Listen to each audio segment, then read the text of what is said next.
اللہ می محبوب قدردان تانی زدیکا بھئی اللہ می محبوب قدردان تانی زدیکا پاجل می روزی دا جانان تانی زدیکا. اپنی نسل کو حضور علیہ السلام اور آقا کریم علیہ السلام کی محبت کی تخم ریزی کے لیے حضور علیہ السلام کے فضائل و مناقب بیان کریں. یہ ایک فطری طریقہ ہے کسی سے پیار اور محبت کے رشتے کو قائم کرنے. آقا کریم علیہ السلام کے معجزات ہیں، حضور علیہ السلام کا فضل و شرف ہے، حضور علیہ السلام کے مناقب ہیں، انبیاء علیہ السلام پر حضور علیہ السلام کی فضیلت ہے.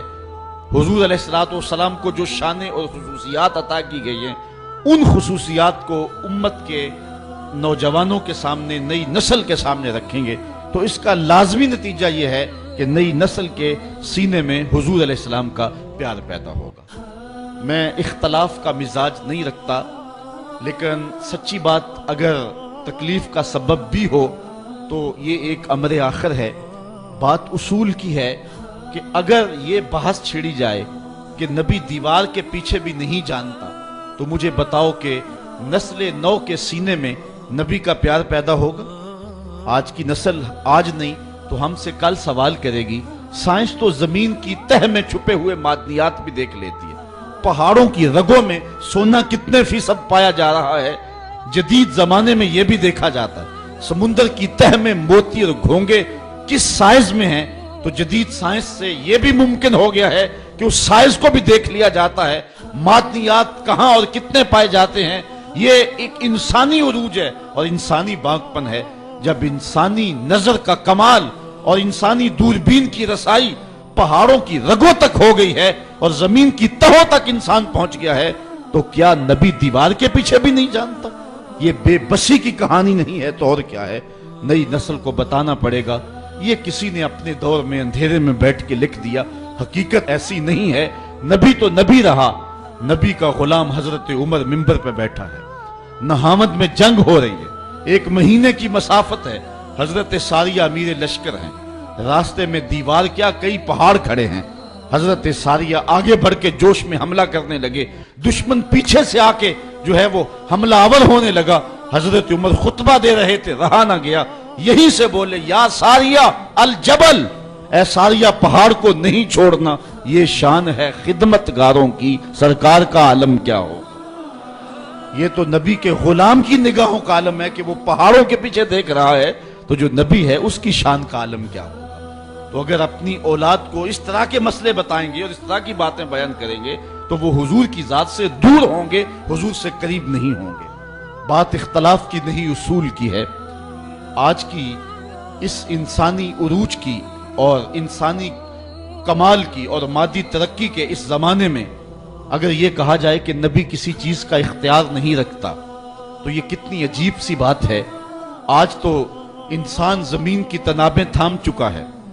آج تو چاند کی چھاتی روندی جا چکی ہے. مریخ کے سفر کی تیاریاں ہیں. ایٹم کا کلیجہ شک کیا جا چکا ہے. پوری دنیا گلوبل ولیج بن چکی ہے. پانی کی تہوں تک انسان کی رسائی ہے. اور کسی زمانے میں ہم کہتے تھے کہ کمان سے نکلا ہوا تیر واپس نہیں آتا، لیکن آپ کے پاس یہ سسٹم موجود ہے کہ آپ فائر کر چکے ہیں. بعد میں پروگرام بن گیا کہ نہیں، اس کو ہدف سے ہٹانا ہے تو آپ بٹن دبائیں، نکلے ہوئے میزائل کا رخ بدل سکتے ہیں.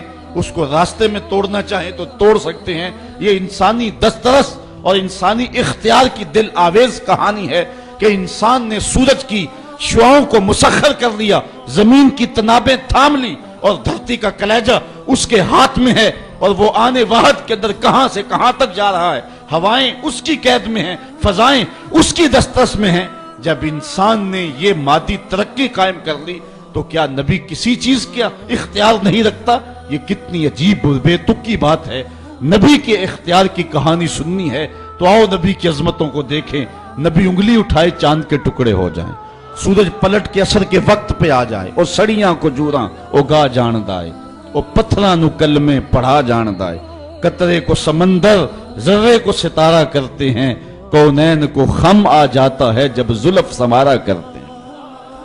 آج انسانی دسترس اور اختیار کی کہانی کی دل آویزیاں یہ ہیں کہ کمان سے نکلے ہوئے تیروں کے رخ موڑے جا رہے ہیں اور میزائلوں کے راستے اور ہدف تبدیل کیے جا رہے ہیں، آؤ حضور کی دہلیز پہ دستک دیتے ہیں۔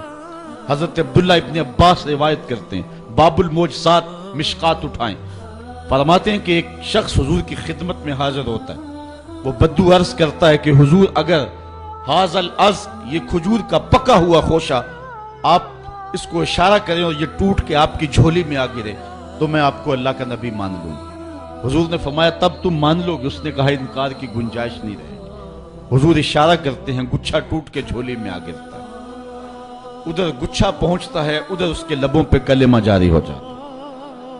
اب آقا کریم ان کھجوروں کو بانٹ بھی سکتے تھے، اس شخص کے ایمان لانے کی خوشی میں شیرینی بٹ جاتی اور قیامت تک ان لوگوں کے لیے افتخار ہوتا، فخر ہوتا کہ کچھ صحابہ نے معجزے کی کھجوریں کھائی ہیں۔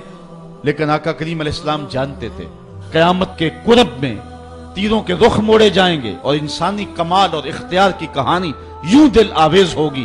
آقا نے وہ کھجوریں بانٹی نہیں، بلکہ اس پکے ہوئے کھجوروں کے خوشے سے مخاطب ہو کے کہا تجھے جس کام کے لیے بلایا وہ تو ہو گیا، اب واپس جا کے شاخ سے جوڑ بھی جا۔ صرف اتارنا نہیں جانتے، ان کو واپس جوڑنا بھی جانتے، چاند کے ٹکڑے ہی نہیں کرنا جانتے، اصلی حالت کے اندر ان کو پلٹانا بھی جانتے ہیں۔ یہ نبی کے اختیار کی دل آویز کہانی ہے۔ تو نئی نسل کو وہ باتیں نہ سنائیں کہ جن سے نئی نسل دور ہو، بلکہ آج کی سائنس بہت عروج اور بہت ترقی کر چکی ہے، لیکن جو عروج میرے رسول نے پایا ہے یہ سائنس اور یہ مادی ترقی اس کی گرد کو بھی نہیں چھو سکتی۔ آج دنیا چاند پہ جا کے فخر کر رہی ہے، میرا نبی چاند کو قدموں میں بلا کر بھی فخر نہیں کر رہا۔ اور پھر معراج کی شب میرے رسول وہاں پہنچے ہیں جہاں کسی کا تصور بھی نہیں پہنچا۔ کوئی فلک تے رہ یار گیا، کوئی جا سدرا تے ہار گیا، ایک کالیاں زلفاں والا سی جڑا عرش تو بھی لنگ پار گیا۔ کوئی حد ہے ان کے عروج کی، بلغل اولاب کمال ہی۔ یہاں امام احمد رضا کا اسلوب دیکھیے، خرد سے کہہ دو کہ سر جھکا لے، گماں سے گزرے گزرنے والے، یہاں خود پڑے ہیں جہت کو لالے، کوئی کیا بتائے کدھر گئے تھے، کوئی حد ہے ان کے عروج کی، بلغل اولاب کمال ہی۔